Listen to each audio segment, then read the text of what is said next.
¿Cómo están?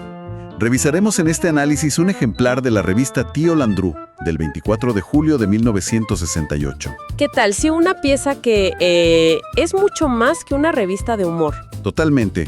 Es una radiografía increíblemente aguda de su tiempo. Es que nos vamos a sumergir en un documento clave del periodismo satírico argentino, fundamental para entender un momento muy particular de nuestra historia: el gobierno de facto de Juan Carlos Onganía. El objetivo de hoy es precisamente ese: desentrañar cómo, a través del humor, del diseño, de la parodia, esta revista construyó una crónica mordaz. Y muy valiente. Muy valiente, sí.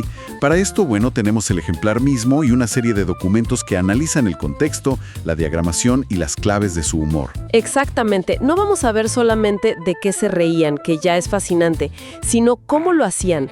O sea, en un clima de autoritarismo y censura que era cada vez más asfixiante. Bueno, para empezar, ubiquemos un poco el momento, ¿no? Julio de 1968. Como decías, el país está bajo el gobierno de Onganía, la Revolución Argentina. Que no era una dictadura más, tenía características muy particulares.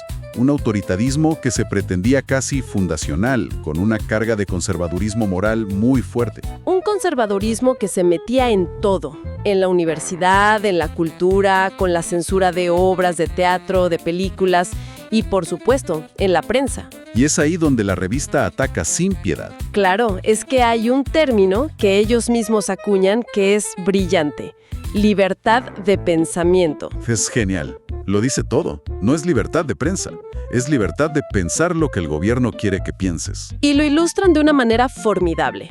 Tienen una sección que es una parodia de una telecomedia donde un supuesto ministro llama a un periodista y lo reprende por informar sobre una marcha de estudiantes. El diálogo es increíble. Sí, el ministro le dice algo como: ¿por qué no cubren cosas más positivas? Mañana, por ejemplo, es la inauguración de un árbol. La inauguración de un árbol es el absurdo como herramienta de denuncia. Te muestra el nivel de trivialidad al que querían reducir el periodismo. Exacto. Pero no solo se metían con la censura. La situación económica también era un blanco constante. Por supuesto, se percibe una inestabilidad muy fuerte. Hay chistes sobre el peso fuerte, la inflación.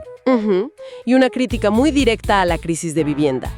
Se burlan del banco hipotecario, mostrando la brecha entre los funcionarios que vivían con lujos y la gente que no podía acceder a una casa. Incluso mencionan, con un sarcasmo filoso, el inicio del operativo para erradicar las villas miseria. Un tema muy sensible. Y todo este contexto nos lleva al corazón de este número en particular, porque no es un número cualquiera. Hay una razón de ser muy específica para esta edición del 24 de julio. Exacto. Y esto es lo que lo convierte en un acto de valentía periodística. Gran parte de la edición está dedicada a conmemorar el segundo aniversario del cierre de Tía Vicenta. La revista anterior de Landru. La misma. Clausurada por el propio Onganía, que se ofendió por una caricatura que lo mostraba como una morsa. Entonces, este número de Tío Landru es en esencia un homenaje, un acto de memoria. Y un desafío directo a la censura. Es un funeral satírico en la cara del censor. Un desafío que se ve desde el momento en que agarras la revista. No hace falta ni abrirla. La portada ya es toda una declaración de principios. Un cabezal enorme, con el nombre Tío Landru en letras gigantes. Y debajo, un lema irónico que es una obra maestra. La única revista que anda bien cuando las cosas andan mal. Es una frase que define todo su espíritu. Y lo que es fascinante, y esto se ve en el análisis de su diagramación, es que el diseño no es un simple contenedor. ¿Es una herramienta más del humor? Totalmente.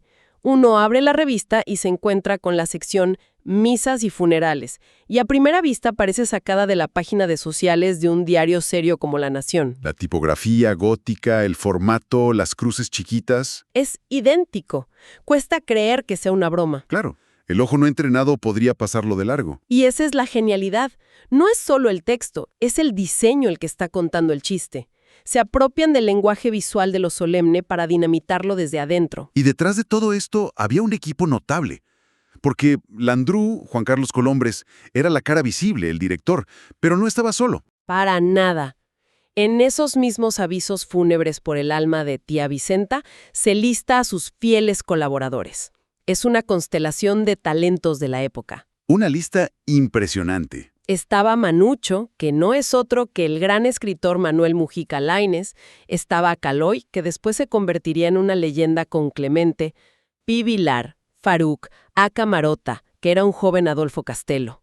Un verdadero seleccionado del humor y la inteligencia argentina. Y no hay que olvidar un detalle que demuestra el espíritu lúdico desde el vamos, en los créditos de la portada. Como subdirector, Figura Amadeo Carrizo. el mítico arquero de River Plate.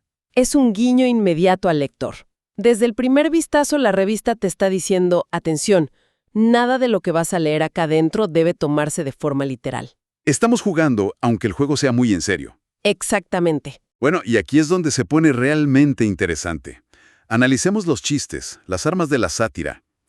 La parodia de misas y funerales es, como decíamos, el corazón de este número. Y el chiste no es solo recordar a la revista cerrada. No, para nada. El chiste se multiplica cuando ves quiénes supuestamente firman esas misas. Es de una audacia política increíble.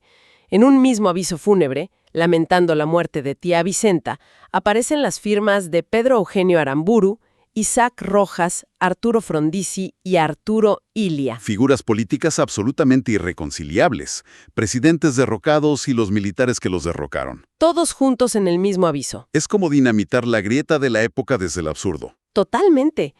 Y no solo se meten con la política. En esa misma sección, parodian a la clase alta porteña con una acidez maravillosa. El famoso término que acuñaron. ¡Claro! Hay un aviso que dice: invitan a toda la GCU a la misa que se realizará mañana a las 11 en la Regia Iglesia del Pi, al lado por su de la bienudísima Reco y qué sé yo. GCU, gente como uno. Gente como uno. En 3 letras, Landru capturó toda la endogamia y el esnobismo de un sector de la sociedad. Y el bienudísima Reco y qué sé yo es una imitación perfecta del habla de ese círculo. Es una crítica social hecha con un oído absoluto para el lenguaje. Absoluto. Y si misas y funerales era audaz, había otra sección que directamente era una bomba. El primer campeonato mundial de fusilados. Imagínate proponer eso hoy. La gente, los lectores, votaban a quién fusilarían, simbólicamente, claro. Una audacia total. Una válvula de escape para el descontento popular, canalizada a través del humor más negro. Y lo mejor eran los motivos. Como siempre en Landru, los motivos eran geniales. No era solo por corrupción o por incapacidad política.